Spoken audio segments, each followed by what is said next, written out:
Rameshwar tutorial में आप लोगों का स्वागत है। जैसा कि हमने संविधान की पिछली वीडियो में आपको जो है संविधान संशोधन अधिनियम के बारे में मैंने बहुत अच्छे से डीपली आपको बताया था। ठीक उसी प्रकार देखिए इसके आगे का भी जो सेक्शन है, जैसे आपका अनुच्छेद होता है, धारा होता है, चलिए उसको बारी बारी से देख लेते हैं। अब एक चीज आपको मैंने देखिए एक्ट अधिनियम के बारे में क्या होता है, अधिनियम की परिभाषा क्या होती है, इसको मैंने आपको विस्तार पूर्वक समझाया था। तो एक बार मैं अधिनियम को फिर से रिपीट कर देना चाहता हूं, क्योंकि अधिनियम की जानकारी रहना बहुत ही आवश्यक है। तो देखिए अधिनियम क्या होता है, इसको अगर सामान्य भाषा में, देहाती भाषा में समझा जाए तो क्या होता है कि अगर मान लीजिए कोई भी अनुच्छेद समय के साथ साथ बूढ़ा होता जाता है, उसकी शक्तियां कमजोर यानी क्षीण होती चली जाती है, तो क्या होता है उसको ग्लूकोज रूपी जो बॉटल चढ़ाया जाता है, उसी बॉटल को ही अधिनियम कहा जाता है। एक अधिनियम लाने से कोई भी अनुच्छेद मजबूत बन जाता है। जैसे कि ग्लूकोज चढ़ाने पे व्यक्ति क्या होता है, ताकतवर हो जाता है। ठीक उसी प्रकार देखिए क्या होता है। अब हम आगे का जो बचे हुए टॉपिक है, जैसे अनुच्छेद क्या होती है, धारा क्या होती है, इसके बारे में हम आपको अच्छे से समझाने का प्रयास करेंगे। तो चलिए इसके आगे का देख लेते हैं। देखिए अनुच्छेद, देखिए क्या होता है, अनुच्छेद को अंग्रेजी में आर्टिकल कहते हैं और अनुच्छेद का जो शुरुआती 3 अक्षर होता है ART, तो अनुच्छेद को हम किससे प्रदर्शित करते हैं, ART से प्रदर्शित करते हैं। अब देखिए अनुच्छेद होता क्या है, अनुच्छेद की परिभाषा क्या होती है, तो यहाँ पे देखिए अनुच्छेद की परिभाषा है, संविधान में अक्षरशः यानी पॉइंट टू पॉइंट लिखे हुए शब्दों को अनुच्छेद कहते हैं। कहने का मतलब ये है, जैसे देखिए क्या होता है कि आप हैं, आपके पास एक रफ कॉपी होती है, तो आपके पास एक पेन होती है, तो आप क्या करते हैं, एक पेन और रफ कॉपी में जब पेन के माध्यम से रफ में कुछ लिखने चलते हैं, तो आप क्या होता है, कोई हेडिंग आपको डालना होता है, तो आप वहां पे 1 लिख देते हैं, आप वहां पे 2 लिख देते हैं, आप वहां पे 3 लिख देते हैं, ऐसे लिखते चले जाते हैं। ठीक उसी प्रकार हमारा जब संविधान बना था, तो उस आपके संविधान में अनुच्छेद को शामिल किया गया, भाग को शामिल किया गया, अनुसूचियों को शामिल किया गया, संविधान संशोधन को शामिल किया गया, ऐसी अन्य प्रावधानों को लागू किया गया। तो उस समय देखिए क्या हुआ था कि जब संविधान में जो भी पॉइंट टू पॉइंट शब्द लिखे गए थे, उन्हीं पॉइंट टू पॉइंट लिखे गए शब्दों को बाद में चलकर एक नाम दिया गया अनुच्छेद, जिसको आर्टिकल कहते हैं, ART से प्रदर्शित करते हैं। तो कहने का मतलब ये है कि जैसे हम क्या होता है कि नॉर्मल चीजों को लिखते हैं, सीरियल नंबर से लिखते हैं, 1 2 3 करके लिखते हैं, ठीक इसी प्रकार हमारे कॉन्स्टिट्यूशन, हमारे संविधान में 1 2 3 करके जो भी शब्द लिखे गए थे, उन्हीं शब्दों को बाद में चल करके अनुच्छेद कहा गया। तो एक चीज हमें यहाँ पे ये ध्यान देना है कि देखिए अनुच्छेद जो शब्द होता है वो 2 शब्दों से मिलकर बना है, अनु प्लस छेद, और अनुच्छेद में हिंदी के नियम के अनुसार व्यंजन संधि होती है। अब देखिए हिंदी के हिसाब से अगर देखें तो अनुच्छेद की नॉर्मल परिभाषा ये होती है कि जिसको काट करके बाहर नहीं निकाला जा सकता है, उसी को अनुच्छेद कहा जाता है। ठीक इसी प्रकार अगर संवैधानिक भाषा में समझा जाए तो अनुच्छेद क्या होता है, अनुच्छेद एक ऐसी किताब होती है, आप मान सकते हैं कि एक ऐसी किताब जिसमें लिखे हुए शब्दों को उससे बाहर नहीं किया जा सकता है, उसी को अनुच्छेद कहते हैं। जैसे देखिए कोई भी नॉर्मल किताब होती है, तो जाहिर सी बात है उस किताब के हर पृष्ठ पे क्या होता है, अक्षर लिखे होते हैं, शब्द लिखे होते हैं। अब देखिए क्या होता है, हम चाह कर भी उन शब्दों को बाहर नहीं निकाल सकते। ठीक उसी प्रकार अनुच्छेद भी होता है। अनुच्छेद में जो लिखे गए पॉइंट टू पॉइंट जो वर्ड होते हैं, जो शब्द होते हैं, वो संविधान से क्या होते हैं, जुड़े हुए होते हैं, तो हम उसको बाहर नहीं निकाल सकते। वही क्या होता है, हमारा अनुच्छेद होता है। तो देखिए क्या होता है, जैसे आपको मैं उदाहरण के माध्यम से यहाँ पे समझाना चाहूंगा। जैसे आप आर्टिकल 14 अनुच्छेद 14 पढ़े हैं, विधि के समक्ष समता, यानी विधि का अर्थ होता है कानून। अब देखिए कानून के नजर में न कोई बड़ा है न कोई छोटा है, कानून के नजर में न कोई अमीर है न कोई गरीब है, यानी कानून के नजर में सभी लोग बराबर है। जैसा कि आपने आर्टिकल 14 में इसको पढ़ा था। अब देखिए आर्टिकल 16 है, लोक नियोजन में अवसर की समता, यानी देखिए कोई भी व्यक्ति किसी भी धर्म का हो, जाति का हो, वंश का हो, किसी भी लिंग का हो, किसी भी समुदाय का हो, उसके लिए कोई भी जो सरकारी नौकरी होगी उसमें लिए सबके लिए समान सीटों की व्यवस्था की जाएगी। ये आपका आर्टिकल 16 होता है। आर्टिकल 17 देखिए होता है अस्पृश्यता।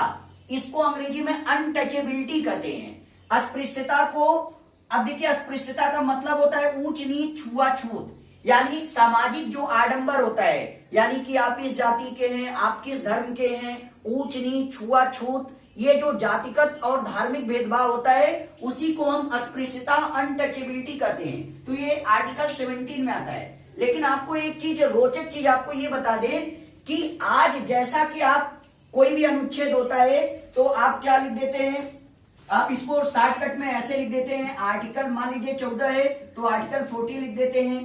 अगर आर्टिकल 15 है तो आप आर्टिकल 15 लिख देते हैं। आर्टिकल 16 है तो आप क्या लिख देते हैं, आर्टिकल 16 लिख देते हैं। लेकिन आपको एक चीज बता दें, जब संविधान हमारा बना था तो उस दौरान ये जो शब्द आप ये देखते हैं ART यानी आर्टिकल, जिसको हिंदी में क्या कहते हैं, अनुच्छेद कहते हैं। ये अनुच्छेद शब्द इस संख्याओं के आगे लिखा हुआ नहीं मिलता था।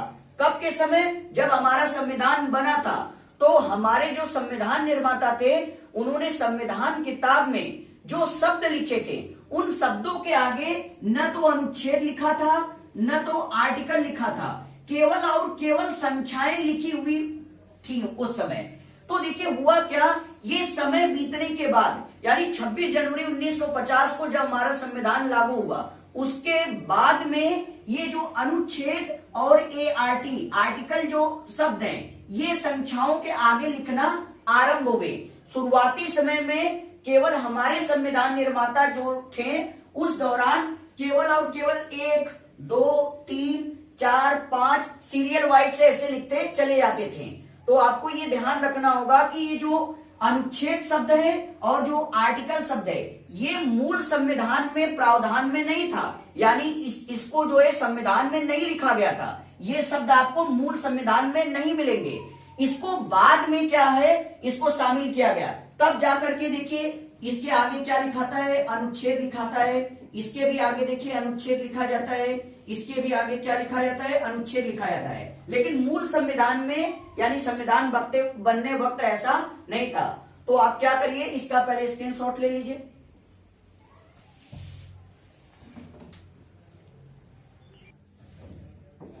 चलिए इसके आगे देख लेते हैं। अब देखिए अब तक का मोस्ट अवेटेड जो पार्ट है वो है आपका धारा। अब एक चीज देखिए, धारा के विषय में आपको भली भांति ज्ञान होना चाहिए। तो यहाँ पे मैं आपको मूल विधि में आगे आपको पढ़ाऊंगा। खैर यहाँ अभी आपको धारा के विषय में कुछ जानकारी आपको दे दें। अब एक चीज देखिए, धारा होता क्या है। धारा को देखिए अंग्रेजी में सेक्शन कहा जाता है, सेक्शन। अब देखिए सेक्शन के 3 अक्षर क्या है, SEC। इसलिए धारा को किससे प्रदर्शित करते हैं, SEC से। जैसे आपने अनुच्छेद को अंग्रेजी में आर्टिकल कहते हैं, उसको ART से प्रदर्शित करते हैं, ठीक वैसे ही धारा को अंग्रेजी में सेक्शन कहते हैं और इसको जो है SEC से प्रदर्शित करते हैं। अब देखिए अनुच्छेद तो आपने समझ लिया कि अनुच्छेद क्या होता है। अब देखिए धारा को भी समझिए कि धारा क्या होता है। अब देखिए धारा का मतलब क्या होता है। आप एक चीज देखिए कि जो भी विषय, जो भी शब्द कानूनी दांव पेच से घिरे होते हैं, यानी कि जिनका हर जगह जो संबंध होता है वो कानून के मसलों से होता है, उसे ही सामान्य भाषा में हम क्या कहते हैं, धारा कहते हैं। यानी सीधे सीधे अब इसकी परिभाषा के हिसाब से अगर आप देखेंगे तो कानूनी प्रावधान यानी कि जो आपका लॉ प्रोविजनल होता है, कानूनी प्रावधान होता है, या कानूनी शब्दों को ही हम क्या कहते हैं, धारा कहते हैं। यानी सीधे से कहें कि वे सारे शब्द जो कानूनी पचड़ों से जुड़े होते हैं, कानूनी दांव पेच से घिरे होते हैं, उन्हें ही हम सेक्शन यानी धारा कहते हैं। अब देखिए ये जो धारा होता है ये मूल रूप से थाना, कोतवाली, हाई कोर्ट, सुप्रीम कोर्ट, इन मसलों से जुड़ा होता है। यानी देखिए जो भी लोगों के विषय में जो भी झगड़ा होता है, चाहे वो झगड़ा मारपीट का हो या घरेलू हिंसा, डोमेस्टिक वायलेंस का हो या मर्डर का हो या रेप का हो या कोई अन्य मामला हो, ये जो कानूनी दांव पेच होते हैं, ये कानूनी दांव पेच ये थानों से जुड़े होते हैं, कोतवाली से जुड़े होते हैं, हाई कोर्ट सुप्रीम कोर्ट से जुड़े होते हैं, तो हम डायरेक्ट सीधे सीधे ये कर सकते हैं कि वे सारे मामले जो केवल और केवल कानूनी दाव पेच से जुड़ा होता है उसे हम सेक्शन यानी धारा कहते हैं। अब एक चीज देखिए, ये धारा शब्द आया कहां से, ये पहली बार इसकी उत्पत्ति कहां से हुई। आपको पता है हमारा संविधान 26 जनवरी 1950 को लागू किया गया। आपको एक चीज बता दें कि ये जो धारा शब्द है ये कानूनी पुस्तक, आप कह सकते हैं कि इसका जो प्रावधान होता है वो कानूनी पुस्तक में मिलता है, आपको ये मूल संविधान में नहीं मिलेगा।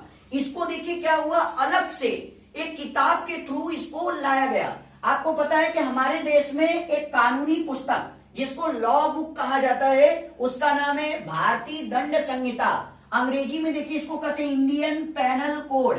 अब देखिए इंडियन का पहला अक्षर आई है, पेनल का पहला अक्षर पी है, कोड का पहला अक्षर सी है, तो इसलिए भारतीय दंड संहिता को शॉर्टकट में संक्षिप्त में आईपीसी से प्रदर्शित करते हैं। अब एक चीज देखिए, शॉर्टकट में आपसे कोई पूछेगा कि भारतीय दंड संहिता इंडियन पेनल कोड ये होता क्या है, तो आप सामान्य शब्द में कह सकते हैं ये कानूनी किताब होती है। यानी कानूनी किताब में भारतीय दंड संहिता का जिक्र आपको मिल जाएगा, तो भारतीय दंड संहिता को ही हम कानूनी पुस्तक कहते हैं। अब देखिए ये कानूनी पुस्तक का इतिहास क्या है, ये कानूनी पुस्तक होती क्या है और इसको कब शामिल किया गया। अब देखिए शुरुआत में आपको बता दें, जब हमारा देश भारत ब्रिटेन का उपनिवेश था तो साल 1834 में आपको उस समय जो देश की संसद थी उसने देखिए क्या हुआ, सर्वप्रथम एक विधि आयोग बनाया, एक कानूनी आयोग बनाया जिसको भारतीय विधि आयोग कहा गया साल 1834 में। तो ये देखिए कि जो भारतीय विधि आयोग था वो साल 1834 में बनाया गया। तो उसी दौरान हमारे देश में ये चर्चा होने लगी कि कानून से रिलेटेड भी जैसे संविधान की एक पुस्तक होती है वैसे ही एक कानून की भी अलग से किताब होनी चाहिए। तो इसका पहला प्रस्ताव साल 1834 में भारतीय विधि आयोग के द्वारा रखा गया। अब एक चीज देखिए, समय आगे बढ़ता चला गया। अब देखिए क्या है, 6 अक्टूबर 1860 को, ध्यान से देखिएगा, 6 अक्टूबर 1860 को हमारे देश की संसद में एक प्रस्ताव पारित किया गया। यानी वो प्रस्ताव क्या था, कानून के विषय से संबंधित एक प्रस्ताव पारित किया गया 6 अक्टूबर 1860 को। अब देखिए इसके 2 साल बाद यानी साल 1862 को इसको कानूनी मान्यता मिल गई। यानी कि जो कानूनी किताब होती है जिसको हम भारतीय दंड संहिता कहते हैं, इसको जो है साल 1862 में जो है कानूनी मान्यता मिल गई। यानी कि पहली बार ये जो इंडियन पेनल कोड आईपीसी यानी भारतीय दंड संहिता जिसको हम सामान्य भाषा में कानूनी पुस्तक कहते हैं, इसको पहली बार मान्यता कब मिली, साल 1862 में। आपको पता है कि उस दौरान जो भारत के जो वायसराय थे वो लॉर्ड मैकाले थे, और आपको पता है कि लॉर्ड मैकाले जो है वो जो है आपको पता है कि भारतीय अंग्रेजी शिक्षा का जनक माना जाता है। यानी भारत में अंग्रेजी का प्रचार प्रसार करने में सबसे ज्यादा योगदान लॉर्ड मैकाले का था, और इसीलिए उसको हम भारत में अंग्रेजी शिक्षा का जनक भी कहते हैं। और आपको एक चीज और भी बता दें कि जो इंडियन पेनल कोड भारतीय दंड संहिता है जो कि एक कानूनी पुस्तक है, इसको भारत के संविधान में प्रथम बार शामिल करने का अगर श्रेय किसी को जाता है तो वो लॉर्ड मैकाले को ही जाता है। आपको एक चीज बता दें जो इंटरेस्टिंग चीज है कि जो भारतीय विधि आयोग 1834 में प्रस्तावित किया गया था और 1862 में जिसको कानूनी मान्यता मिली थी उसका जो चेयरपर्सन था, यानी भारत में 1862 के दौरान जो भारतीय दंड संहिता इंडियन पेनल कोड को कानूनी पुस्तक के रूप में प्रथम बार मान्यता मिली, उसका चेयरपर्सन जो था वो लॉर्ड मैकाले ही था। यानी लॉर्ड मैकाले के योगदान के फलस्वरूप आज हमारे देश में एक प्रसिद्ध कानूनी पुस्तक जिसको हम इंडियन पेनल कोड कहते हैं, जो केवल एक ही काम करती है कि अपराधियों को उनके जुर्म की सजा दिलाने का अगर कोई काम करती है तो वो किताब है आपकी भारतीय दंड संहिता। इसमें क्या होता है कि जितने भी धाराएं होती है वो सारी धाराएं केवल एक काम करती है कि कोई भी व्यक्ति चाहे वो कितना ही अमीर क्यों ना हो, कितना ही रईस, कितना ही बड़ा देश का नेता, सांसद, विधायक, मंत्री कोई भी हो, अगर उसने क्राइम किया है तो उस क्राइम का जो दंड होता है, पनिशमेंट होता है, उसको दंड देने का काम का प्रावधान जो है वो हमारी कानूनी पुस्तक भारतीय दंड संहिता में ही लिखा होता है। तो एक तरीके से ये देखा जाए कि ये जो कानूनी पुस्तक होती है इसका भारत के संविधान में अलग से रोल है। आपको एक चीज ये भी बता दें कि जैसे अनुच्छेद जो होता है वो संविधान का हिस्सा होता है, ये बहुत नोटिस करके सुनिएगा कि जो अनुच्छेद होता है आर्टिकल वो हमारे मूल संविधान और वर्तमान संविधान का हिस्सा है। यानी अनुच्छेद आपको कॉन्स्टिट्यूशन में मिलता है। जैसे संविधान एक अलग पुस्तक है वैसे भारतीय दंड संहिता इंडियन पैनल कोड जिसको कानूनी पुस्तक कहते हैं ये भी एक अलग से किताब होती है। अब ये जो अलग से किताब है जिसको साल 1862 में मान्यता मिली थी, इसी कानूनी किताब में आपको ये धारा से रिलेटेड जितने भी मसले हैं आपको मिल जाएंगे। तो आप पहले इसका स्क्रीनशॉट ले लीजिए।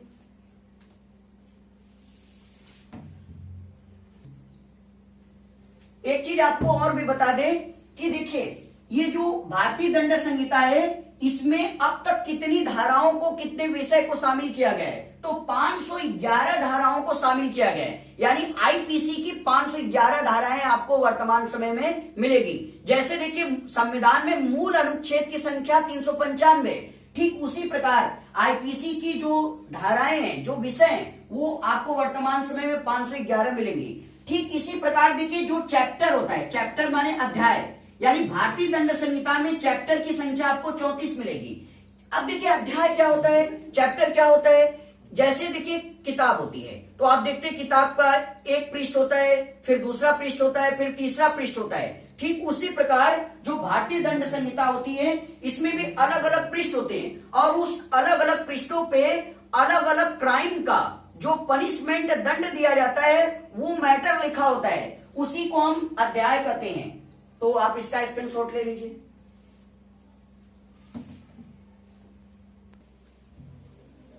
चलिए आपको मैंने अनुच्छेद और धारा के बीच अनुच्छेद और धारा के बारे में कुछ बताया था। अब चलिए देख लेते हैं कि अनुच्छेद और धारा में अंतर क्या होता है। What is common difference between article and section. अब एक चीज देखिए क्या होता है, अनुच्छेद की परिभाषा आपने पढ़ा कि संविधान में पॉइंट टू पॉइंट यानी अक्षरशः लिखे गए शब्दों को हम अनुच्छेद कहते हैं।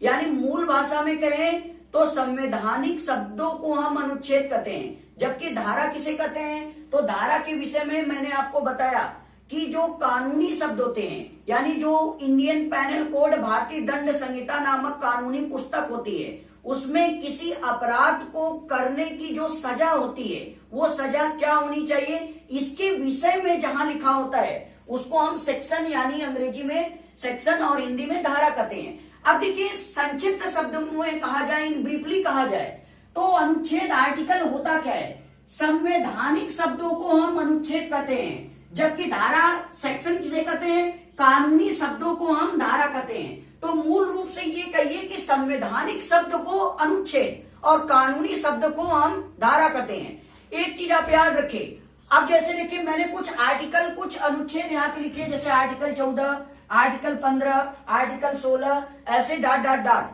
अब देखिए एक चीज आपको यहाँ पे क्लियर बता दें, जब आप किसी अनुच्छेद का दुरुपयोग करते हैं तो आपके ऊपर संवैधानिक कार्यवाही की जाती है। क्यों? क्योंकि अनुच्छेद संवैधानिक शब्द होता है। लेकिन जब आप किसी सेक्शन यानी धारा का वायलेशन करते हैं, उल्लंघन करते हैं, तो आपके ऊपर कौन सी कार्यवाही होगी, कानूनी कार्यवाही होगी। कहने का मतलब है कि अगर आप अनुच्छेद का उल्लंघन करेंगे तो आपके ऊपर पहले संवैधानिक कार्यवाही होगी, लेकिन जब सेक्शन धारा का उल्लंघन करेंगे तो आपके ऊपर पहले कानूनी कार्यवाही की जाएगी। अब एक चीज आपको यहाँ पे बता दें, जैसे देखिए अब देखिए धारा क्या होती है, आपको पता है कि धारा क्राइम से रिलेटेड यानी अपराध से रिलेटेड एक किताब होती है। अब एक चीज देखिए, जो किताब होती है उसको हम भारतीय दंड संहिता कहते हैं, अंग्रेजी में इंडियन पैनल कोड आईपीसी कहते हैं। अब देखिए क्या होता है कि ये जो भारतीय दंड संहिता कानूनी पुस्तक होती है जिसमें अलग अलग धाराओं का उल्लेख होता है, वो केवल और केवल अपराधियों के द्वारा किए गए अपराध का दंड देने के लिए होती है। अब एक चीज देखिए, जैसे मैंने आपको कुछ आईपीसी की धारा यहाँ पे लिख दिया है। जैसे आपने सुना है कि आईपीसी की धारा 302 होती है, यानी हत्या का दंड। मान लीजिए कि कोई एक व्यक्ति है, दूसरे व्यक्ति का मर्डर कर दिया, हत्या कर दिया, तो उस हत्या के लिए क्या सजा होनी चाहिए, क्या पनिशमेंट होना चाहिए, वो आईपीसी की धारा 302 में लिखा होता है। जबकि आपको बता दें कि हत्या का जो प्रावधान है, केवल हत्या का प्रावधान, हत्या के दंड का प्रावधान आपको आईपीसी की धारा 302 में मिलेगा, जबकि हत्या का प्रावधान ये आपको आईपीसी की धारा 300 में मिलेगी। अब देखिए दूसरी आईपीसी की धारा 307 है। अब देखिए आईपीसी की धारा जो 307 होती है, ये अटेम्प्ट टू मर्डर यानी हत्या की कोशिश करना। आप कल्पना करिए कि कोई एक व्यक्ति है, दूसरे व्यक्ति को लोहे के राड के द्वारा उसका सर फोड़ दिया, तो ये क्या होगा, एक हत्या की कोशिश यानी अटेम्प्ट ऑफ मर्डर कहा जाएगा। क्यों? क्योंकि उस व्यक्ति ने दूसरे व्यक्ति की जान से मारने की कोशिश की है, तो उस पे जो है आईपीसी की धारा 307 के तहत जो कार्यवाही होगी वो की जाएगी। अब जैसे देखिए कि मान लीजिए कोई एक व्यक्ति है, दूसरे व्यक्ति को चाकू मार दिया या उसको गोली मार दिया और वो आदमी बाद में बच गया, तो देखिए वो व्यक्ति पहले वाले व्यक्ति पे आईपीसी की धारा 307 के तहत अटेम्प्ट ऑफ मर्डर यानी हत्या का मुकदमा, हत्या की कोशिश यानी जान से मारने की कोशिश का मुकदमा दर्ज करवाएगा। और ये सारे जो मुकदमे होते हैं, आपको बता दें कि थाना और कोतवाली में पहले दर्ज होते हैं। जब वहां मैटर क्या होता है, चलता रहता है, तो इसके बाद सेक्टर कोर्ट में चलता है, और सेक्टर कोर्ट के बाद जिला मजिस्ट्रेट यानी डिस्ट्रिक्ट कोर्ट जो जिला अदालत होता है वहां पे मामला जाता है। अब देखिए तीसरी आईपीसी की धारा 309। अब देखिए आईपीसी की धारा 309 क्या कहती है, आत्महत्या की कोशिश यानी अटेम्प्ट ऑफ सेल्फ सुसाइड यानी खुद को जान से मारने की जो कोशिश होती है वो आत्महत्या की कोशिश होती है, वो आईपीसी की धारा 309 में आती है। मान लीजिए कोई एक व्यक्ति है, वो फांसी लगाकर मरना चाहता है या ब्रिज के ऊपर से नदी में छलांग लगा करके मरना चाहता है या अपनी नाड़ी को ही, अपने नस को ही काट लेना चाहता है, तो ये सारे जो प्रावधान होते हैं ये सब के सब प्रावधान आईपीसी की धारा 309 में आती है, जो अटेम्प्ट ऑफ सुसाइड यानी आत्महत्या की कोशिश के से आती है। जैसे आपने देखा होगी कि कुछ लड़कियां होती हैं जो घरेलू हिंसा से, डोमेस्टिक वायलेंस से परेशान होकर के आत्महत्या करने की कोशिश करती हैं। वो अपने सर पर, अपने शरीर पे तेल छिड़क करके जल जाना चाहती हैं, तो वो भी देखिए क्या होता है, आत्महत्या की कोशिश। वो भी एक प्रकार का क्या है, वो भी एक प्रकार का आपका एक क्राइम माना जाता है। आत्महत्या की कोशिश करना भी एक क्राइम है, अपराध है। इसको आईपीसी की धारा 309 में लिखा जाता है। अब देखिए जो मोस्ट अवेटेड जो आपका सेक्शन है वो आईपीसी की धारा 376 है। अब देखिए आपने ये सुना होगा कि आईपीसी की धारा जो 376 होती है ये बलात्कार, रेप से जुड़ा हुआ होता है, यानी बलात्कार, रेप करने पर जो सजा का प्रावधान होता है, रेप के अंतर्गत क्या कार्यवाही होती है, वो आईपीसी की धारा 376 होती है। एक और धारा होती है जी आईपीसी की धारा 377, उसको अप्राकृतिक कृत्य, उसमें एक शब्द लिखा है अप्राकृतिक कृत्य यानी अननेचुरल डूइंग। अब देखिए अप्राकृतिक कृत्य क्या होता है, वो आईपीसी की धारा 377 में आता है। उसमें देखिए क्या होता है कि गैंग रेप जैसी घटना जो हमारे देश में आजकल आम बात सी हो गई है, ये जो क्राइम है, गैंग रेप की जो घटना होती है वो आईपीसी की धारा 377 के अंतर्गत आती है, तो वो अननेचुरल डूइंग्स में आती है। तो एक चीज हमने ये समझा कि ये सारे जितने भी आईपीसी की सेक्शन, आईपीसी की धाराएं होती है, ये केवल और केवल वो व्यक्ति जो अपराध करता है, क्राइम करता है, उस क्राइम के प्रति कौन सी सजा होनी चाहिए, ये सजा जो होती है वो देने का काम कौन करता है, धारा करती है, यानी वो हमारी भारतीय दंड संहिता नामक कानूनी किताब करती है। तो उम्मीद है कि आपको ये समझ में आया होगा। आप इसका स्क्रीनशॉट ले लीजिए। चलिए आगे देख लेते हैं। देखिए धारा और अनुच्छेद में पहला अंतर क्या होता है वो मैंने आपको समझा दिया। देखिए जो धारा होता है यानी सेक्शन होता है वो कानूनी प्रावधान से जुड़ा होता है, यानी उसके अंतर्गत अगर कोई गलत कार्य होता है तो उस व्यक्ति पे कानूनी कार्यवाही होती है। जबकि अनुच्छेद क्या होता है, ये संवैधानिक प्रावधान होता है, कॉन्स्टिट्यूशनल प्रोविजनल होता है, यानी इसके अंतर्गत संवैधानिक कार्यवाही की जाती है, उसे अनुच्छेद कहते हैं। अब देखिए धारा और अनुच्छेद में अन्य अंतर क्या होता है, इसको हम काफी विस्तार से समझेंगे, अलग अलग उदाहरण के माध्यम से इसको देखते हैं। तो चलिए आगे देख लेते हैं। अब एक चीज देखिए, आपको मैंने एक आईपीसी की धारा 377 यानी आईपीसी की धारा 377 यानी 377 बताया, जिसके अंतर्गत एक शब्द लिखा है अप्राकृतिक कृत्य यानी अननेचुरल डूइंग्स, यानी अप्राकृतिक कृत्य ये होता क्या है? इसमें मैंने आपको एक चीज बताया कि इसमें गैंगरेप शामिल होता है, और दूसरा इसमें एक वर्ड है जो साल 2012 से अस्तित्व में आया, उस शब्द का नाम है समलैंगिकता। अब देखिए समलैंगिकता क्या होता है? समलैंगिकता का अर्थ होता है एक ही लिंग में शादी विवाह करने को क्या कहते हैं? समलैंगिकता कहते हैं। यानी पुरुष की शादी पुरुष से, महिला की शादी महिला से, उसी को समलैंगिकता कहते हैं। और ये जो समलैंगिकता शब्द है ये जो है साल 2012 से एक्टिवेट हुआ, सक्रिय हुआ। अब एक चीज देखिए, ये जो समलैंगिकता शब्द है ये आईपीसी की जो धारा 377 है जिसमें एक चीज लिखा है अप्राकृतिक कृत्य, ये समलैंगिकता 1860 में बनी हुई जो कानूनी किताब भारतीय दंड संहिता यानी इंडियन पैनल कोड, उसमें इसको क्या था कि एक कानूनन अपराध माना था।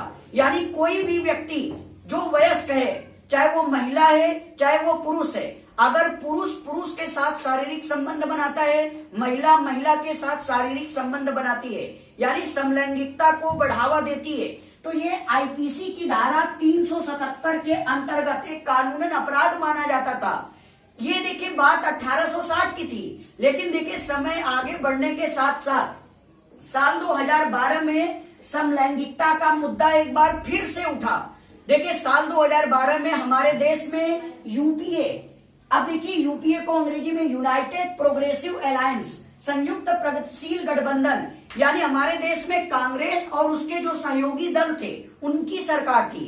देखिए यूपीए क्या होता है? कांग्रेस और उसकी जितनी भी सहयोगी पार्टियां होती है उनके गठबंधन को, उनके अलायंस को यूपीए कहा जाता है, यानी इसको हिंदी में संयुक्त प्रगतिशील गठबंधन कहते हैं। तो साल 2012 में कांग्रेस और उसके सहयोगी दल यानी यूपीए की सरकार थी केंद्र में। अब देखिए क्या हुआ कि कांग्रेस सरकार का जो स्टैंड था वो ये था कि समलैंगिकता को खत्म कर देना चाहिए, यानी समलैंगिकता एक कानूनन जुर्म है, जैसा कि 1860 में भारतीय दंड संहिता में इसको एक कानूनन अपराध माना गया था। तो कांग्रेस का ये विचार था कि समलैंगिकता एक कानूनन अपराध होना चाहिए, जबकि वहीं पर आपकी एनडीए यानी बीजेपी और उसकी जो सहयोगी पार्टियां होती है उसको एनडीए कहा जाता है, नेशनल डेमोक्रेटिक अलायंस, यानी संयुक्त जनतांत्रिक गठबंधन। अब देखिए जो बीजेपी और उसकी सहयोगी पार्टी थी उसका ये स्टैंड था कि समलैंगिकता को कानूनी मान्यता मिले और इसको आईपीसी की जो धारा 377 होती है जिसमें इसको एक कानूनन अपराध माना गया है, उसको कानूनन अपराध की श्रेणी से हटा लिया जाए। ये स्टैंड बीजेपी का था और उसकी सहयोगी पार्टियों का था।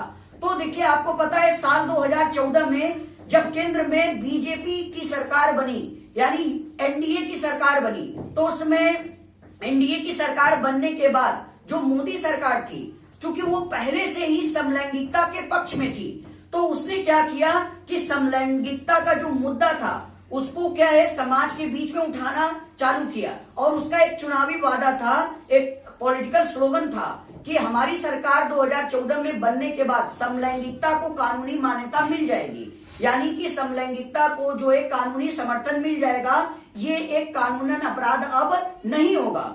लेकिन देखिए हुआ क्या, ये मैटर जो होता है यूपीए सरकार में, चूंकि यूपीए इसके अगेंस्ट थी, इसके खिलाफ थी, तो यूपीए के जो कुछ आपके जो वकालत की पढ़ाई पढ़े हुए कुछ प्रसिद्ध वकील जैसे कपिल सिब्बल जी, अभिषेक मनु सिंघवी जी, ये गुलाम नबी आजाद जी, ऐसे जो कुछ कानूनी नेता थे जो पेशे से एडवोकेट वकील थे, उन्होंने इस मुद्दे को सुप्रीम कोर्ट में लेके गए। और ये मुद्दा जो है साल 2013 से, जबकि कांग्रेस का समय था तब से चल रहा था, वर्ष 2013 से वर्ष 2017 तक चलता रहा, पेंडिंग में चलता रहा, यानी इस पे कोई फैसला आया नहीं कि समलैंगिकता को कानूनी मान्यता मिले, कि समलैंगिकता को पुराने कानून के भांति इसको कानूनन अपराध माना जाए।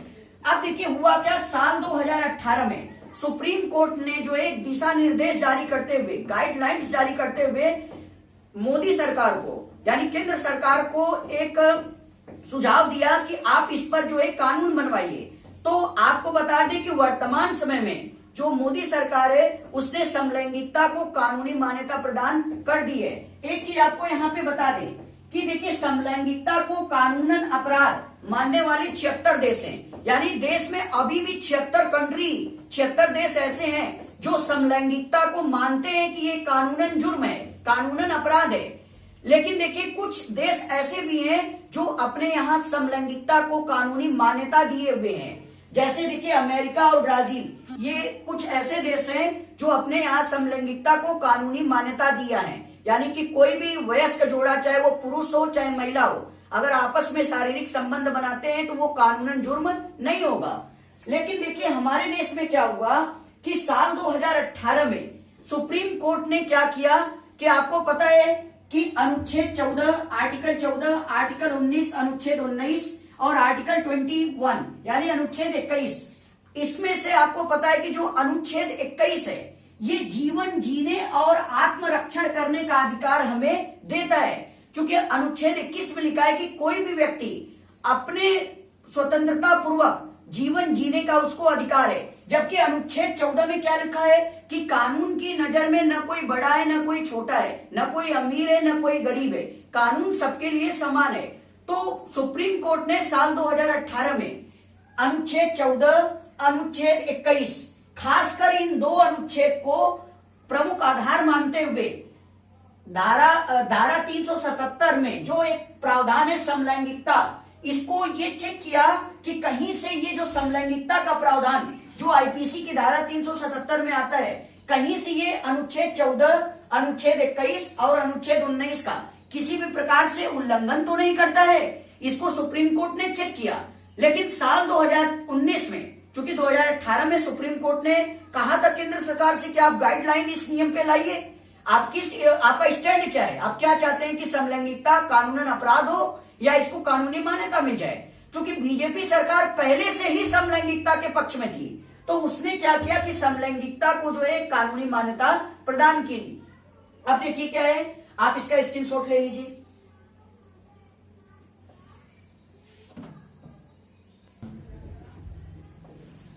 चलिए इसके आगे देख लेते हैं। देखिए अब तक का सबसे मोस्ट अवेटेड अगर कोई क्वेश्चन है तो वो है आपका 370। अब एक चीज देखिए, आज तक आपको एक चीज बता दे कि आपने सुना होगा कहीं कहीं 370 के आगे अनुच्छेद 370 लिखा होता है और कहीं कहीं अनुच्छेद, कहीं कहीं धारा 370 लिखा होता है। तो सवाल ये है कि 370 आर्टिकल अनुच्छेद है या सेक्शन धारा है। तो अब हमें यहाँ पे ये समझने का प्रयास हम लोग करेंगे कि दरअसल 370 अनुच्छेद 370 है या धारा 370 है। अब इसको समझने का प्रयास करते हैं। देखिए जब हमारा संविधान 26 जनवरी 1950 को बनकर लागू हुआ तो आपको पता है कि संविधान का निर्माण करने के लिए एक संविधान सभा, कॉन्स्टिट्यूशन असेंबली थी।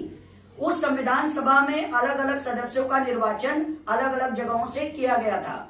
उस संविधान सभा में जो है आपका पता है कि पंडित जवाहरलाल नेहरू, डॉक्टर राजेंद्र प्रसाद और जो है आपका BN राव साहब, ऐसे कई लोग उसमें जुड़े हुए थे। TM मुंशी साहब भी जुड़े हुए थे। तो देखिए हुआ क्या कि सवाल ये है कि ये 370 अनुच्छेद 370 है या धारा 370 है। अब यहाँ पे हमें ये ध्यान देना होगा कि देखिए जब 370 जो है हमारे संविधान में संविधान सभा के सदस्यों के द्वारा आपसी सहमति के आधार पर, यानी कि उस समय जितने भी संविधान सभा के सदस्य थे, यानी हमारे संविधान सभा की सहमति के आधार पे 370 को संविधान में शामिल किया गया। तो इस आधार पे आप देखेंगे तो 370 जो है अनुच्छेद 370 कहलाएगा। क्यों?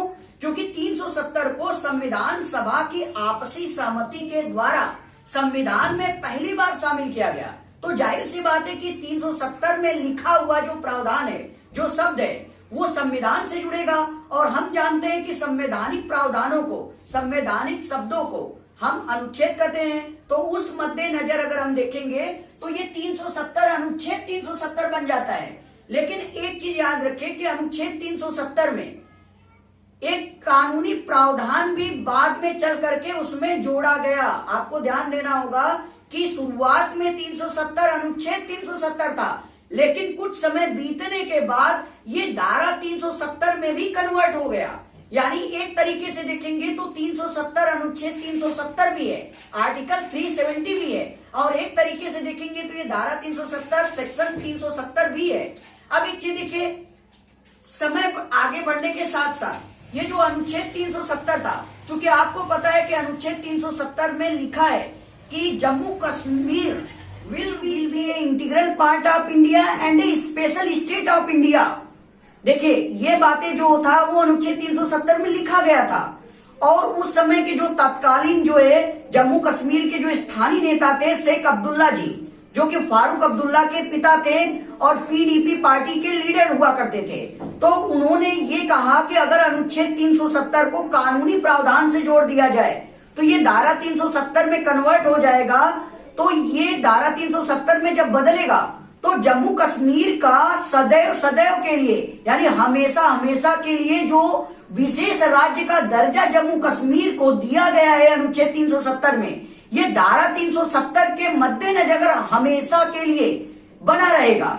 तो अब देखिए हुआ क्या, उस समय के जो जम्मू कश्मीर के स्थानीय नेता थे वो समझ गए कि अगर 370 जो कि अनुच्छेद 370 है, अगर ये धारा 370 बन जाएगा तो ये सदैव सदैव के लिए एक कानूनी प्रावधान बन जाएगा और कभी भी जम्मू कश्मीर का जो विशेष राज्य का दर्जा है वो कभी छीना नहीं जाएगा। तो समय के साथ साथ ये अनुच्छेद 370 धारा 370 में कन्वर्ट हो गया। अब देखिए वर्तमान समय में जब 5 अगस्त 2019 को हमारे देश के तत्कालीन जो इस समय के गृह मंत्री हैं अमित शाह जी ये राज्यसभा में जम्मू कश्मीर पुनर्गठन अधिनियम लाए थे, उसके तहत जो उन्होंने धारा 370 के प्रावधानों को और अनुच्छेद 35A के प्रावधानों को खत्म किया था। उस प्रावधान में क्या था कि 370 में जो भी बातें लिखी गई थी उन सारी बातों को हटा दिया गया। अब देखिए धारा 370 में आपको बता दें 2 प्रावधान लिखे गए थे, वो क्या थे। पहला प्रावधान तो ये था कि Jammu Kashmir will be A integral part of India and A special state of India. Jammu Kashmir जो है वो भारत का एक विशेष राज्य होगा और जम्मू कश्मीर में जो भी लोग हैं वो वहां के स्थायी नागरिक माने जाएंगे।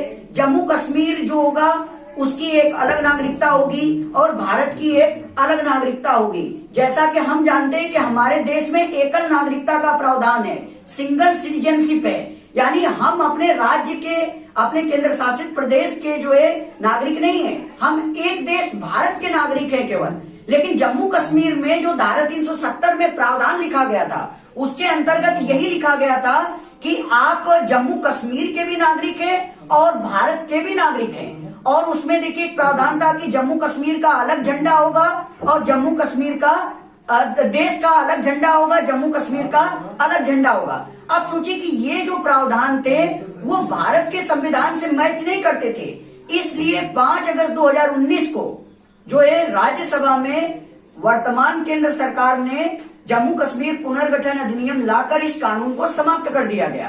तो जिस समय समाप्त किया गया उस समय ये अनुच्छेद 370 नहीं बल्कि धारा 370 था। अब उम्मीद है कि आपको धारा 370 और अनुच्छेद 370 अच्छे से समझ में आया होगा। आज की क्लास के लिए बस इतना ही, तब तक के लिए जय हिंद।